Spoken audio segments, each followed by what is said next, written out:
오늘 여러분과 부활, 나의 능력, 나의 소망이라는 제목으로 말씀 나누려고 합니다. 제가 인천제일교회 부임하고 나서요, 늘 청년부 이렇게 담당하고 있다가 이렇게 성도님들 교구를 맡게 되면서 이 사역이 참 중요하구나 느끼는 사역 중에 하나는 장례 사역입니다. 그만큼 많은 수고와 애씀과 노력으로 삶을 살아가다가 많은 성도님들이 피치 못할 사정으로 정말 때에 생각지 못할 때 이렇게 죽음을 맞이하고 장례가 있고 그 죽음으로 인해서 많은 분들이 슬퍼하고 아파하는 것, 그 가운데서 말씀으로 위로를 주고 힘을 얻는 그 사역이 정말 참 중요하다라는 생각을 하게 됩니다. 그래서 성경은 이 장례 사역의 중요성에 대해서 전도서에서 이렇게 이야기합니다. 초상집에 가는 것이 잔치집에 가는 것보다 나으니 모든 사람의 끝이 이와 같이 됨이라. 산 자는 그것을 그의 마음에 둘지어다. 전도서 7장에서 이렇게 초상집에 가는 것이 잔치집 가는 것보다 더 낫다. 우리의 모든 끝이 그 죽음에 귀결되기 때문이다 라고 얘기하는 것이죠. 독일의 신학자 폴 틸리히는 존재의 용기라는 책에서 이 죽음에 대해서 자신의 생각을 이렇게 이야기합니다. 죽음이란 단순히 우리의 생명의 시줄과 날줄을 끊는 가위만은 아니다. 죽음은 오히려 우리의 실존의 위장 속에 처음부터 마지막까지 짜여진 실과 같은 것이다. 죽음은 우리 육체와 영혼 전 존재를 시시각각으로 조영해가는 세력이다. 말 그대로 우리는 모두가 죽는다라는 것을 의식하며 사는 존재다. 이 죽음이 우리를 만들어가고 있다라고 얘기하는 것이죠. 그래서 창세기 3장 19절에는 하나님이 이렇게 얘기합니다. 너는 흑이니 뭐로 돌아간다고요? 흙으로 돌아간다라고 얘기합니다. 그래서인지 모든 사람의 이 존재의식에는 이 말씀이 새겨져 있는 것 같습니다.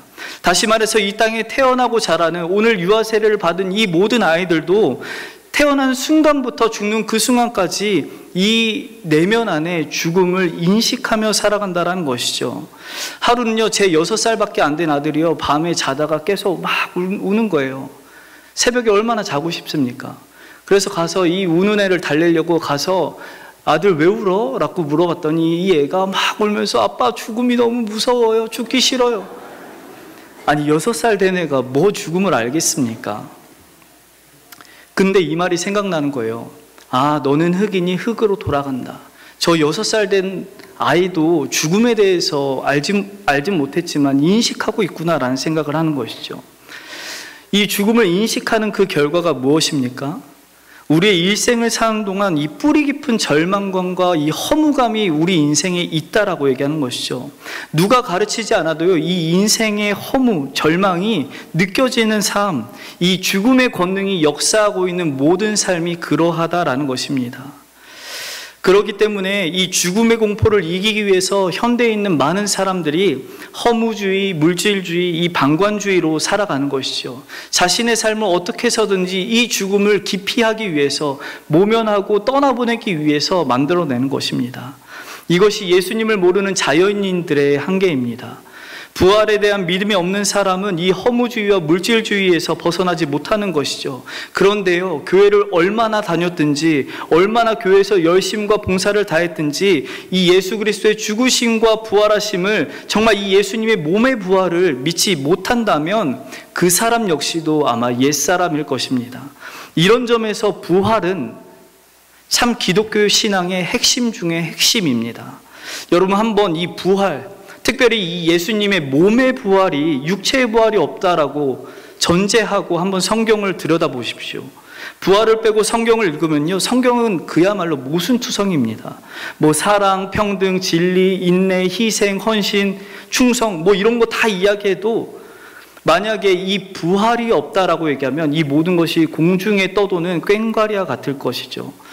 사랑하는 제일가족 여러분, 하나님의 말씀에 원수를 사랑하라고 말씀하셨지만 부활이 없다면 원수 왜 사랑해야 됩니까? 인내하라고 했지만 부활이 없는데 왜 인내해야 됩니까? 빼앗아도 모자랄 이 세상 가운데서 남에게 베풀고 친절을 주어야 되는 그 선을 행해야 되는 이유가 무엇이겠습니까? 여러분, 부활이 없다면요, 기독교의 모든 진리는 사실 설득력이 없습니다.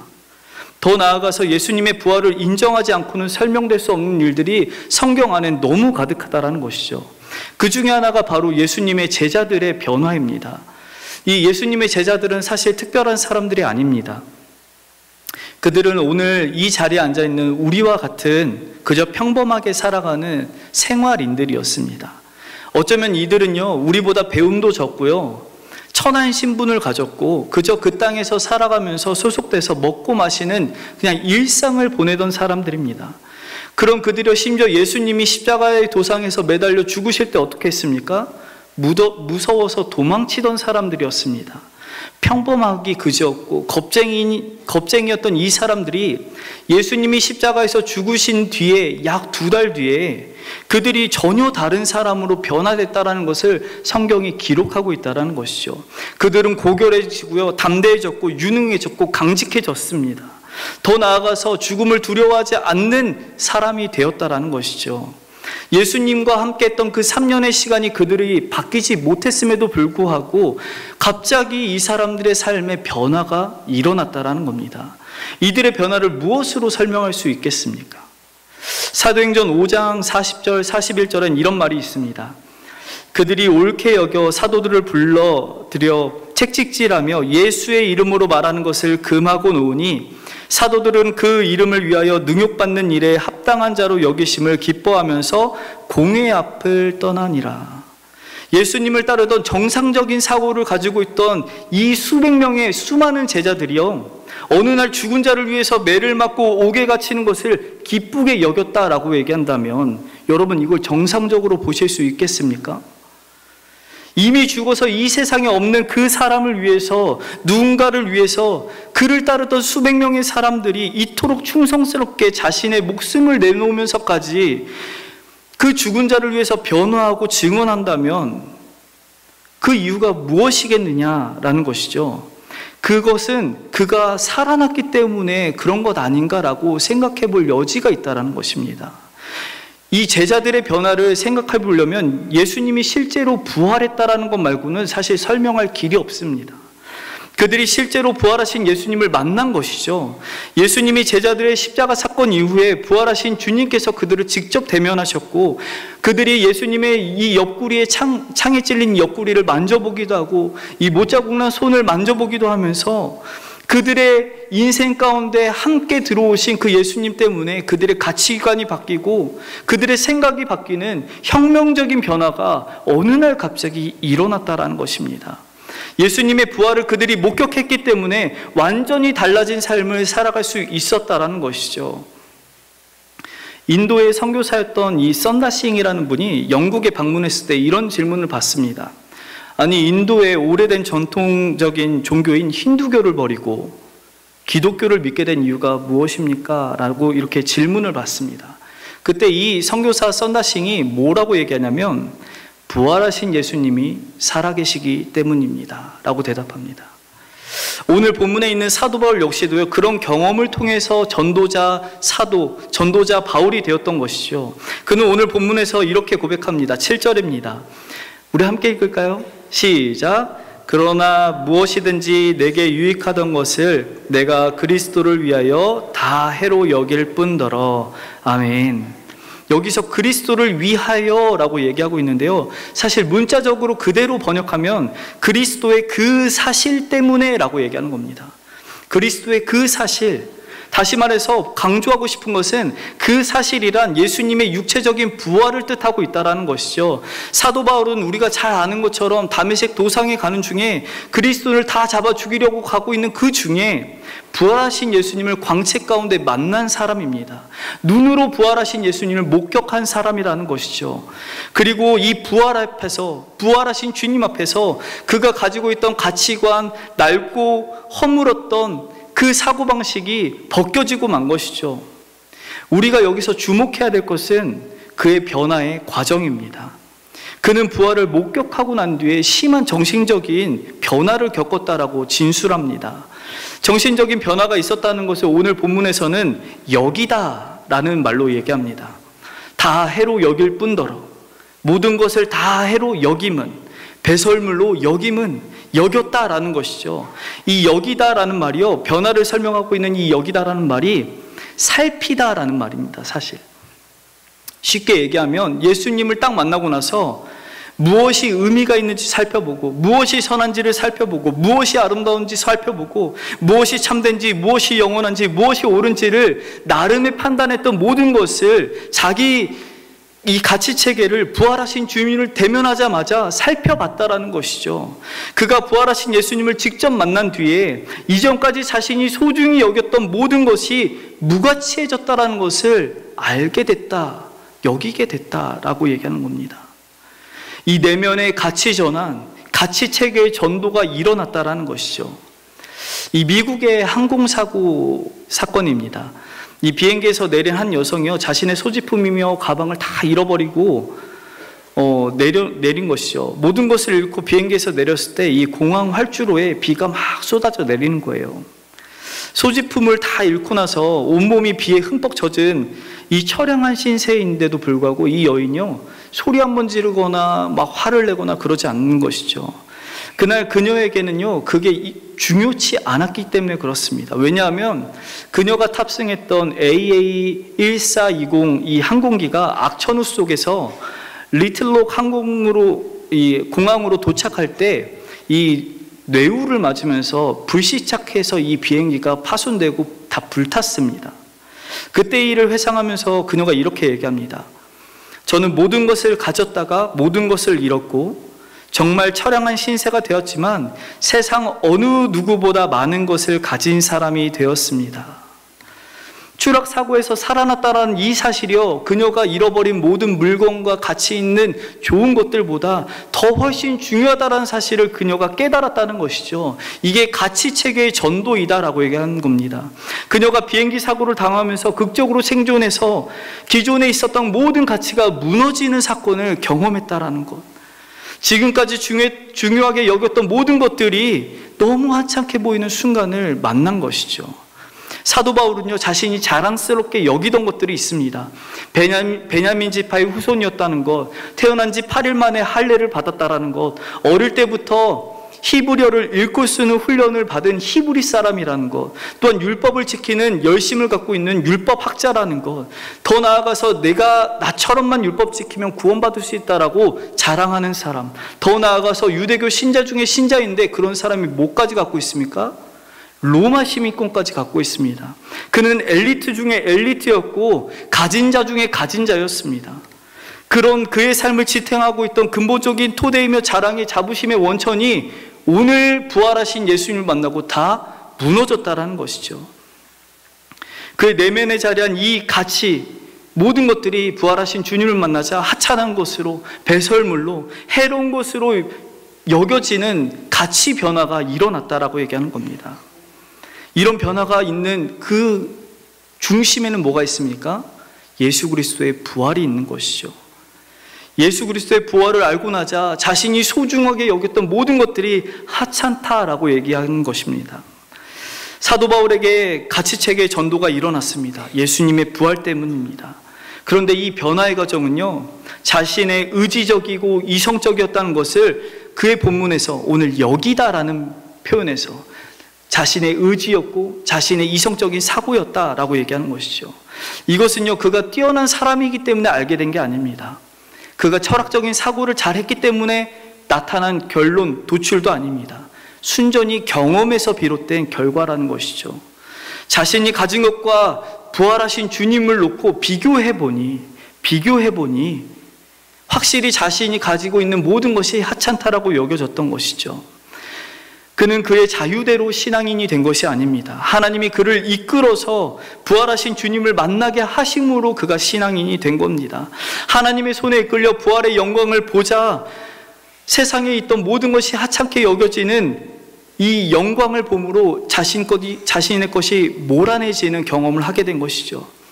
마치요, 이 캄캄한 밤길에 밝은 빛을 찾기 위해서 손에 랜턴을 들고 가다가 태양빛이 뜨면 어떻게 됩니까? 랜턴을 끄는 것과 같은 것이죠. 아침이 되어서 태양이 떠오르면 손에 들고 있던 이 작은 랜턴 하나를 내려놓을 수밖에 없는 것처럼 예수님의 부활을 목격한 이 사도 바울이 자신이 중요하다라고 여겼던 모든 것이 하찮게 여겨졌다라고 얘기하는 것입니다. 사랑하는 제2가족 여러분, 예수님을 믿는 여러분, 그리고 저를 한번 돌아볼까요? 우리는 정말 예수님의 제자들처럼 지금 변화하고 있습니까? 사도 바울이 겪은 이 가치체계의 전도가 내 내면 안에서 지금 일어나고 있습니까? 이 덴마크 철학자 쉐렌 키에르케고르는 변하지 않는 우리의 모습을 거위에 비유하면서 풍자적으로 이야기한 바가 있는데요. 내용이 이렇습니다. 거위들이 뒤뚱거리며 교회에 들어와 예배한다. 설교자는 날아다니는 비행의 경이로움에 관해 설교한다. 우리는 더 이상 뒤뚱거리며 걸어다니지 않아도 됩니다. 이렇게 하면 웃길 거라 생각했습니다. 이제 우리도 날 수 있습니다. 우리는 날아올라 더 먼 지역 축복의 땅으로 갈 것입니다. 설교를 듣는 거위들이 꽥꽥거리며 아멘 화답하고 다시 일렬로 뒤뚱거리며 집으로 간다. 여전히 걸어간다.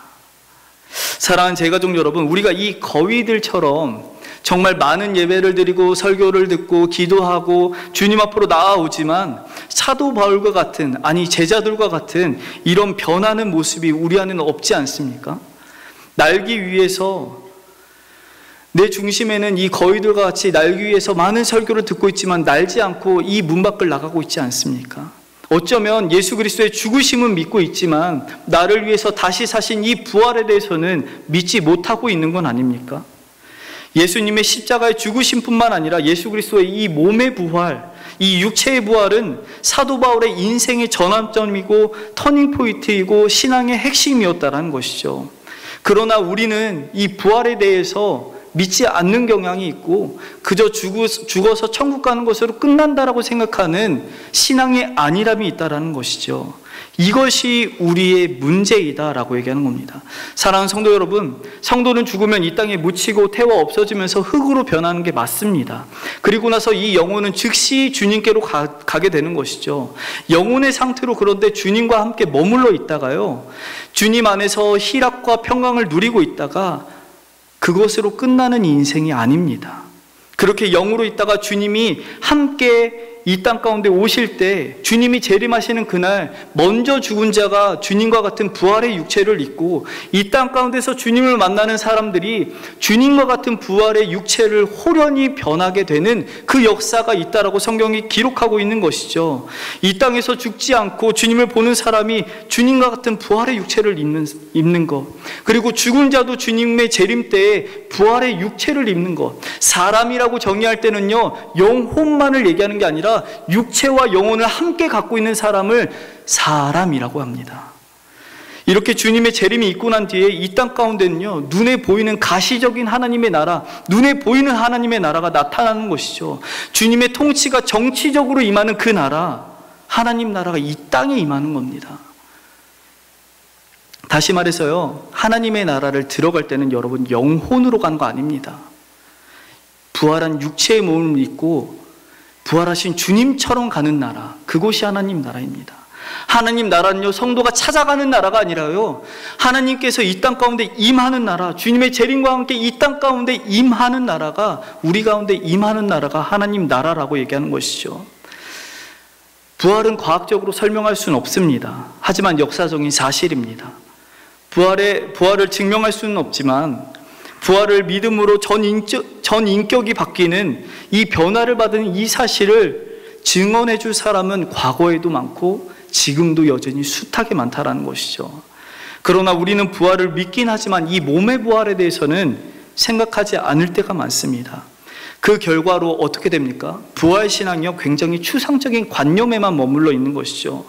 그래서 우리의 생각과 생활에는 실제적으로 영향을 미치지 못하는 것이 이 예수 그리스도의 부활입니다.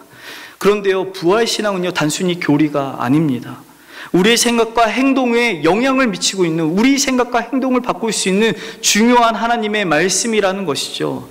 따라서 몸의 부활을 믿는다, 이렇게 얘기하는 것은 바울처럼 변할 수 있는 것이고 예수 그리스도의 제자들처럼 변할 수 있다라고 얘기하는 것이죠. 예수 그리스도의 부활을 믿을 때 우리의 가치체계, 우리의 생각도 바뀐다라고 얘기하는 것이죠. 그런 변화가 있을 때 부활신앙을 인격적으로 인격화했다라고 얘기할 수 있는 것입니다. 누구든지 변화된 신앙의 삶을 살기 위해서는요, 이 몸의 부활을 믿어야 되는 것이죠. 그렇다면 이 몸의 부활을 믿는다면 우리에게 어떤 변화가 일어날까? 첫 번째는 부활에 이르는 것이 자신의 인생의 목표가 된다는 겁니다. 사도 바울은 11절에 이렇게 이야기합니다. 어떻게 해서든지 죽은 자 가운데서 부활에 이르려 한다. 이 사도 바울은 부활이 자신의 개인적인 목표였습니다. 피상적으로 읽으면요, 사도 바울은 자신이 부활에 이르지 못할까 봐 걱정한 것만 같습니다. 그러나 이 사도 바울은 보편적이고 우주적인 이 부활이 있다, 자신도 반드시 부활할 거다라는 것을 자신이 기록한 서신서 곳곳에 기록하고 있는 거 봐서는 부활에 이르지 못할까 봐 걱정하거나 염려하고 있다는 게 아니라는 것이죠. 분명한 확신을 가지고 그는 부활할 수 있다라고 충분히 설명하고 있습니다. 한 번도 자신의 인생에 이 부활을 의심한 적이 없습니다. 그렇다면 오늘 본문에서 부활하고자 한다라는 어떻게 해서든지라는 이 말을 어떻게 생각해 봐야 될까요? 이 어떻게 해서든지 부활에 이르려 한다라는 말은 자신의 삶에 고난이 많고 그 가운데 자신은 부활에 이르는 것을 목표로 삼았으니 고난을 견디고자 한다라는 의미입니다. 이 주기철 목사님이 마지막 설교하시면서요, 자신의 기도 제목을 이렇게 얘기했습니다. 장기간의 고난을 견디게 해달라는 것이다. 그 내용을 소개하면 이렇습니다. 나의 두 번째 기도 제목은 장기간의 고난을 견디게 하여 주옵소서입니다. 저는 이 제목을 가지고 항상 기도했습니다. 그들의 고문이 끈질긴 만큼 나는 더욱 기도하지 않으면 안 되었기 때문입니다. 단번에 받는 고난은 이길 수 있으나 웬만한 믿음 가지고는 오래오래 끄는 장기간의 고난은 참기 어렵습니다. 칼로 베고 불로 지지는 형벌이라도 단번에 죽어진다면 그래도 이길 수 있으나 한 달, 두 달, 1년, 10년 계속하는 고난은 참으로 견디기 어렵습니다. 그것도 절대 면할 수 없는 형벌이라면 할 수 없이 당하지만 한 걸음만 양보하면 그 무서운 고통을 면하고 도리어 상 준다는데 많은 사람들이 넘어갑니다. 말 한마디만 타협하면 살려주는데 용감한 신자들도 넘어지게 됩니다. 하물며 나같이 연약한 약졸이 어떻게 장기간을 견디어 배기겠습니까? 다만 주님께 의지하는 것뿐입니다. 예수께서는 끝까지 참는 사람은 구원을 얻으리라고 신신부탁하셨습니다. 이 사도 바울이 빌립보서를 기록할 그때예요. 그는 로마 감옥에 있었고요. 어려운 고난을 겪고 있을 때입니다. 그래서 그는 육체적이고 심리적으로 강한 압박에 놓여있고 어려움을 당하고 있는 시기라는 것이죠. 우리의 인생길도 그렇지 않습니까? 오랜 시간 이 암투병하고 때로는 내 배우자의 문제, 내 자녀의 문제로 너무 오랜 시간을 고난 가운데 여러분 계시지 않았습니까? 이렇게 어려운 그때 사도 바울은 그 고난 가운데서 나를 굳건하게 붙들어줄 방법, 자신을 주 예수 그리스도 안에서 바르게 세우는 나름의 방법이 무엇이냐? 어떻게 해서든지 부활에 이르려 한다. 이 부활만을 생각했다라고 얘기하는 것이죠. 고난과 고통 가운데 죽으신 예수 그리스도, 아버지의 뜻대로 순종하며 마침내 부활의 영광에 이른 예수 그리스도, 그 예수 그리스도를 자신을 롤모델로 삼았다라고 얘기하고 있는 것입니다. 그렇기 때문에 자신의 삶에 어려움이 있고 힘듦이 있고 이 고난이 너무 지속돼서 괴로울지라도 마음이 흔들릴 때마다 부활을 생각하고 자신을 굳게 세우는 노력을 반복하고 있다는 것을 오늘 본서신에서 기록하고 있다는 것이죠. 한국의 이름으로 마포삼열이라고 불리는 이 사무엘 모펫은 이 구절을 이렇게 번역합니다. 어떤 고난을 당해도 나는 부활의 능력 가운데서 그 주님을 만나고자 합니다. 부활의 영광은요, 고난을 당하는 성도들을 도우시는 하나님의 은혜다라고 얘기하는 것이죠.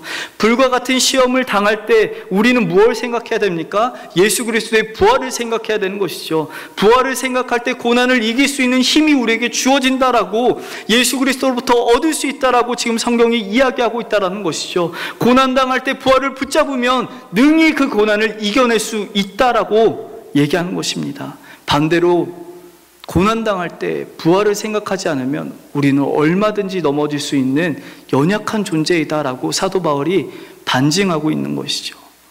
사랑하는 제 가족 여러분, 삶에 어려움 많으시죠? 3월부터 이 4월 말까지요, 대신방하면서 안 어려운 가정 없었습니다. 정말 우리 성도님들 가정 속내를 하나하나 다 듣다 보면요, 다 어려우세요.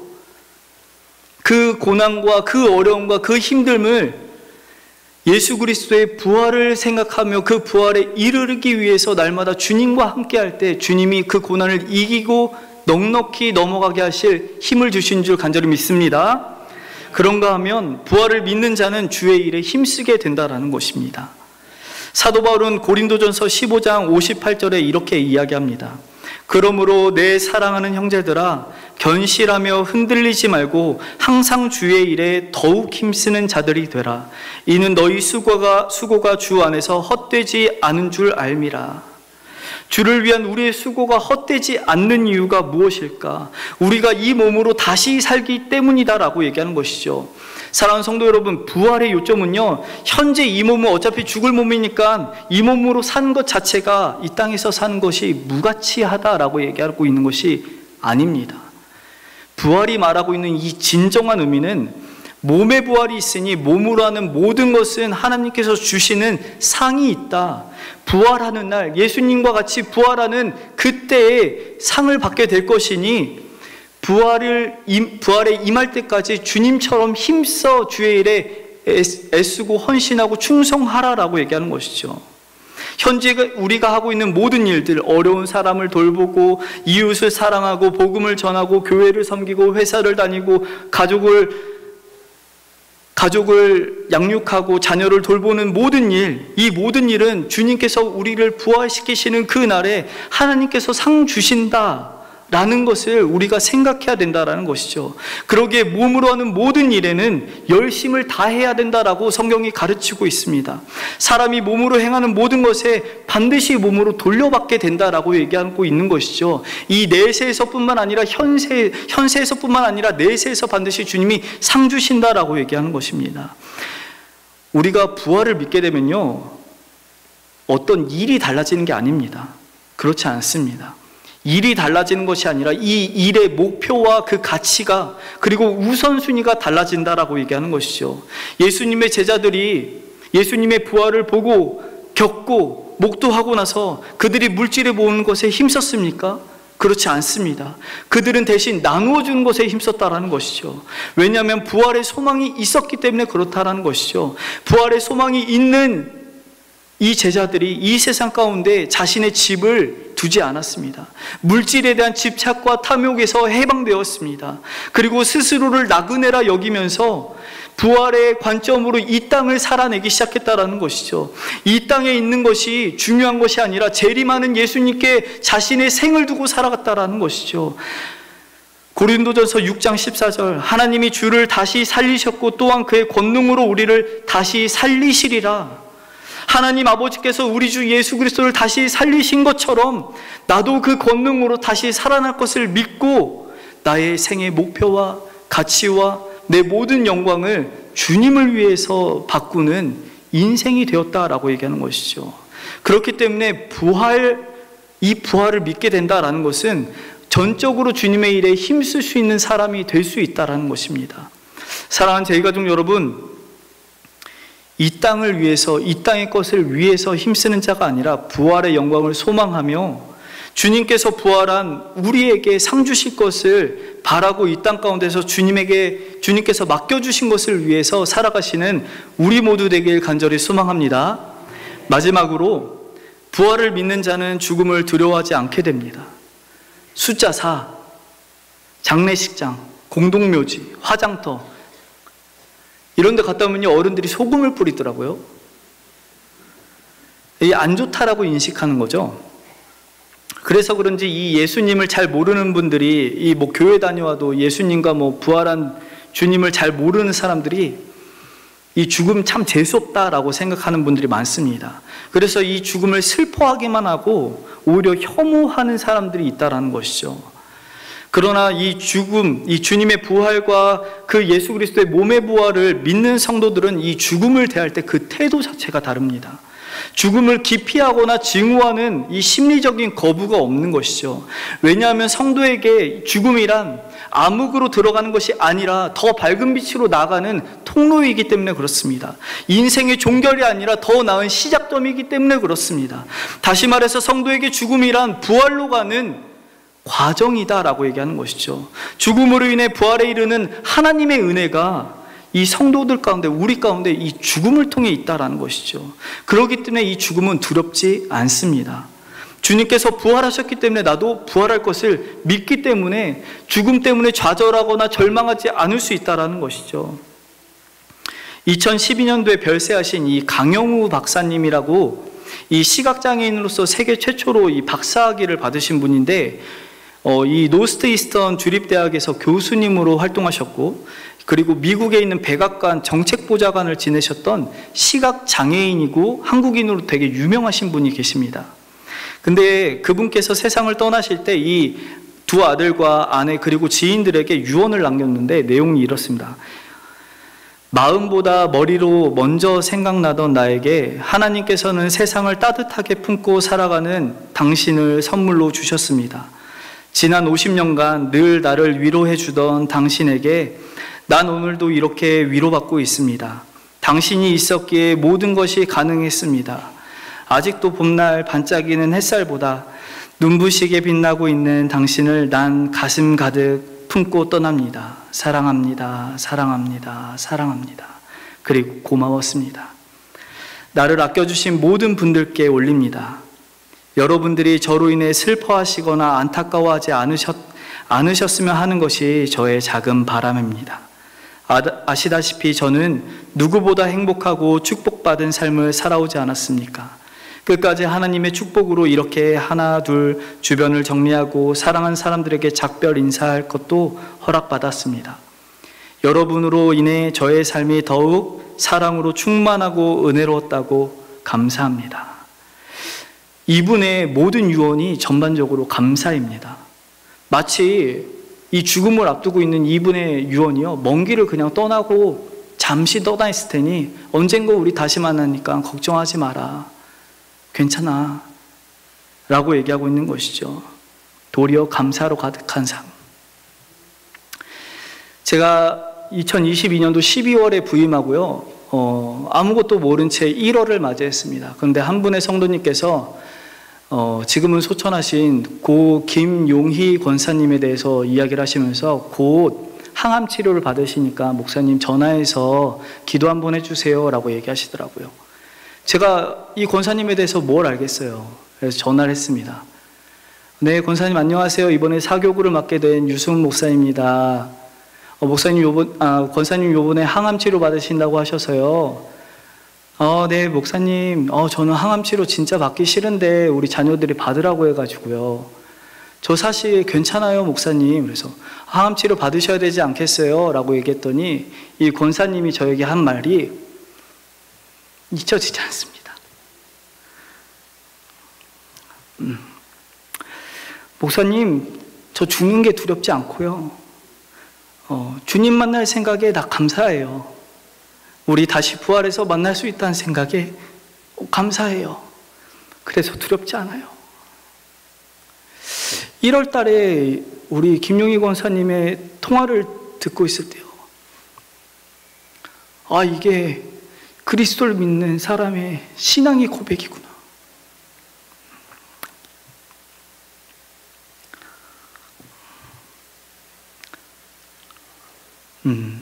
사람이 가장 아름다울 때가 언제겠습니까?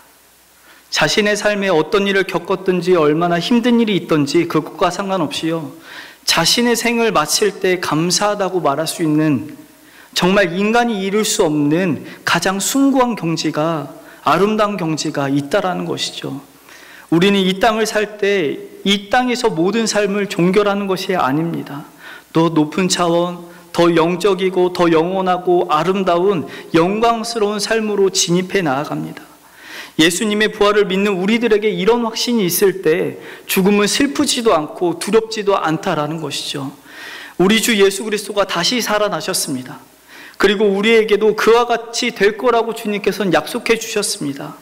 우리에게 이 땅 가운데 서 있는 가장 영적인 중요한 자산은요, 예수 그리스도처럼 죽고 내가 다시 살아나는 것, 이 부활 신앙에 있다라는 것이죠. 우리가 십자가에 관해서는 날마다 묵상하고 생각합니다. 감사합니다. 감사해야 합니다. 그러나 부활에 대해서는 어떤 것도 생각지 않는 것이죠. 그러나 성도의 능력은, 그 능력의 원천은 그리스도의 죽으심뿐만 아니라 그가 다시 사신 이 부활을 믿는 것에서부터 온다는 사실을 여러분 믿으시길 소망합니다. 어떤 것을 얼마나 이루었든지 얼마나 가졌든지 부활을 모르고 부활을 믿지 못한다면 얼마나 허무한 인생이 있겠습니까? 반면 부활신앙을 가진 사람이 그 삶의 처지가 얼마나 슬프고 얼마나 비극적이고 얼마나 비참했든지 상관없이 그 마음은 부활로 인해 얼마든지 충만하게 살 수 있다는 것이죠. 이 땅을 살다가 어느 날 하나님께서 우리를 부르시면 이 죄된 육신의 장막은 허물어질 것입니다. 그러나 그것으로 끝나지 않고 더 나은 몸을 입게 하실 그 예수 그리스도의 말씀을 소망으로 믿으시길 간절히 축원합니다. 이 땅이 전부가 아니라요, 부활의 몸을 입고 들어갈 하나님의 나라가 있습니다. 그것을 생각하며 영원히 살아갈 사람처럼 계획을 세우시고 영원히 살아가고 있는 것처럼 살아가시는 여러분 되시길 바랍니다. 요한계시록 1장 18절입니다. 곧 산자라 내가 전에 죽었었노라. 볼지어다 이제 세세토록 살아있어 사망과 음부의 열쇠를 가졌노니. 우리가 하나님 나라에 들어갈 때 우리 주님이 고백한 이 고백처럼 우리도 고백하게 될 것입니다. 과거에 나는 죽었으나 이제 살았고 영원히 주님과 함께 살 것입니다. 다시 죽지 않을 것입니다가 우리의 고백이 될 것입니다. 하나님의 아들 예수 그리스도의 형상을 입은 자로 우리가 몸이 부활하고 그리스도를 믿는 가운데 그 부활을 믿음으로 날마다 주님과 동행하여서 주님처럼 부활할 날까지 주님의 일에 힘쓰시다가 주님 만나시는 여러분 되길 간절히 소망합니다.